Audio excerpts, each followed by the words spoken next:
성도 여러분 안녕하십니까? 새벽 말씀 묵상입니다. 누가복음 15장 3절부터 7절에 있는 말씀입니다. 예수께서 저희에게 이 비유로 이르시되 너희 중에 어느 사람이 양 100마리가 있는데 그 중에 하나를 잃으면 99마리를 들에 두고 그 잃은 것을 찾도록 찾아다니지 아니하느냐. 또 찾은즉 즐거워 어깨에 메고 집에 와서 그 벗고와 이웃을 불러 모으고 말하되 나와 함께 즐기자. 나의 잃은 양을 찾았노라 하리라. 내가 너에게 이르노니 이와 같이 죄인 하나가 회개하면 하늘에서는 회개할 것 없는 의인 99을 인하여 기뻐하는 것보다 더하리라. 때때로 하나님께서 인간의 특성을 표현하고 설명하시면서 상징으로 양을 선택하십니다. 어떤 분들은 의아하게 생각하는데요. 이 넓은 동물의 세계에 얼마나 많은 동물들이 있는데 하나님께서 구태여 왜 보잘것없는 양을 선택하셨을까라고요. 큰 날개를 가지고 또 부리부리한 맹철한 눈을 가지고 하늘을 향해 날아가는 독수리로 왜 표현하지 않았을까요? 동물의 왕국을 지배하는 사자를 왜 하나님께서는 선택하지 않으셨을까요? 독수리도 사자도 선택하지 않으시고 힘없고 한없이 순하기만 한 양, 한가롭게 풀을 뜯어먹는 그런 양을 선택하셨습니다. 자, 우리가 한번 양을 생각해 볼까요? 양은 작고 온순하고 선량하고 무죄합니다. 양하면 왠지 좀 부드럽고 착하고 평온하고 굉장히 좋은 것들만 생각나지 않습니까? 그런데 이렇게 온순하고 선량하고 무죄한 양을 하나님은 참 이상하게도 인간을 이 양에 비유를 했습니다. 우리가 양 같다라고 이렇게 말씀하시는데요. 여러분, 이 양과 인간이 좀 잘 매치가 되나요? 제가 볼 때는 전혀 맞지가 않는 것 같습니다. 그런데 왜 하나님께서는 양을 인간의 상징으로 들으셨을까요? 영어로 온유하다라는 말을 젠틀이라고 합니다. 그래서 신사라고 하면 젠틀맨이라고 하잖아요. 또 영어로 죄가 없다라는 말을 이노센트라고 합니다. 인간이 무죄합니까? 아니면 인간이 온유합니까? 그런데 왜 하나님께서는 이 양을 인류의 상징으로 들으셨을까요? 이사야 53장 6절에 보면 우리는 다 양 같아서 그릇 행하며 각기 제 길로 갔거늘. 하나님께서 우리를 비유로 들을 때 우리가 양의 온유하고 무죄한 점을 비유로 들은 것이 아니라 말씀처럼 그릇 행하고 우리 마음대로 제 길로 갔다고, 그래서 우리를 양으로 비유한 것 같습니다. 정말 그런 것 같아요.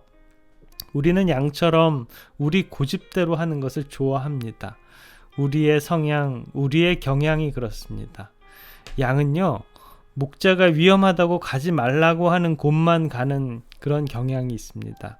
꼭 목자가 금지한 것, 때로는 그들이 양에게 매력적인 것 같이 보여서 양들은 제 갈 길로 가려고 합니다. 그래서 양들에게는 뭐가 필요하냐면 꼭 목자가 필요합니다. 우리의 마음이 가끔은, 아니 자주 곁길로 가려는 그런 죄된 그런 성향이 있습니다. 그래서 목자가 양들을 보호하기 위해서 쳐놓은 울타리 넘어서 잔디를 먹으려고 항상 안간힘을 쓰고 그 울타리 밖의 것에 현혹되어서 항상 그곳으로 나가려고 하는 경향이 있습니다. 제 마음대로 나가려고 합니다. 그러다가 실제로 나가게 되고 결국에는 잃어버린 바 됩니다. 양들은 울타리 밖에서 위험한 상황에서 구출되기 전까지 자신이 위험한 상황에 있는지, 죽기 일보 직전의 상황에 있는지조차 알지 못합니다. 성경은 뭐라고 합니까? 우리는 다 양 같아서 다 제 갈 길로 갑니다 라고요.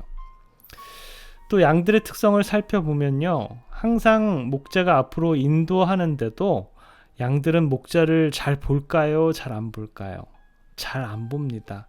대신에 자기 바로 앞에 양의 꽁무니만을 따라갑니다.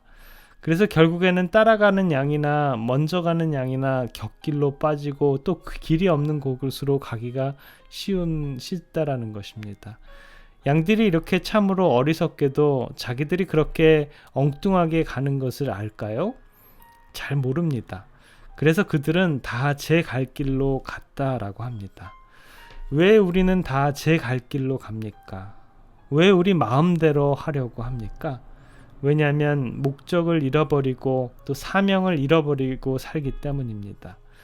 양들은 목적도 없어 보이고 높은 이상도 계획도 없습니다. 그저 편안하게 살려고 하고 먹고 자는데 편안하기만 하면 됩니다.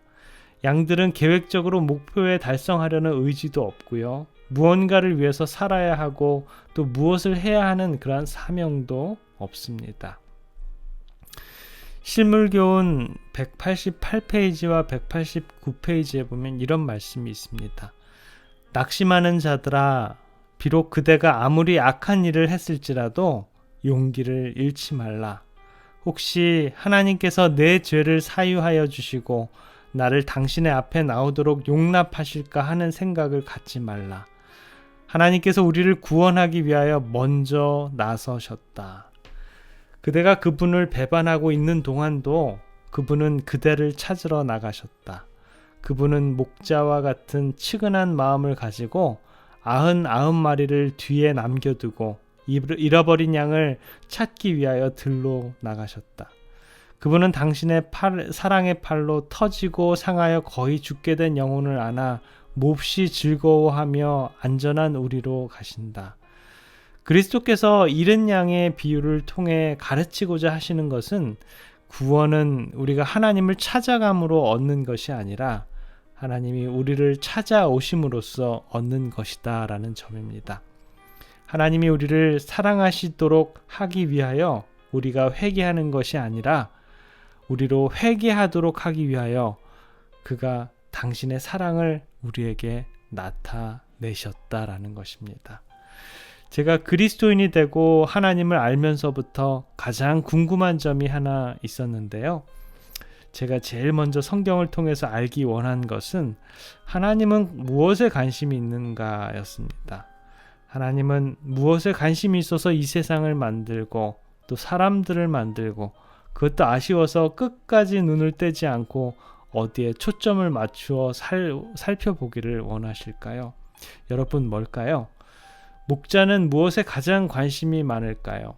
그렇습니다. 목자는 양에 관심이 많습니다. 그렇다면 하나님은 무엇에 가장 관심이 많으실까요? 하나님의 관심사는 사람입니다. 저와 여러분들에게 관심이 있습니다.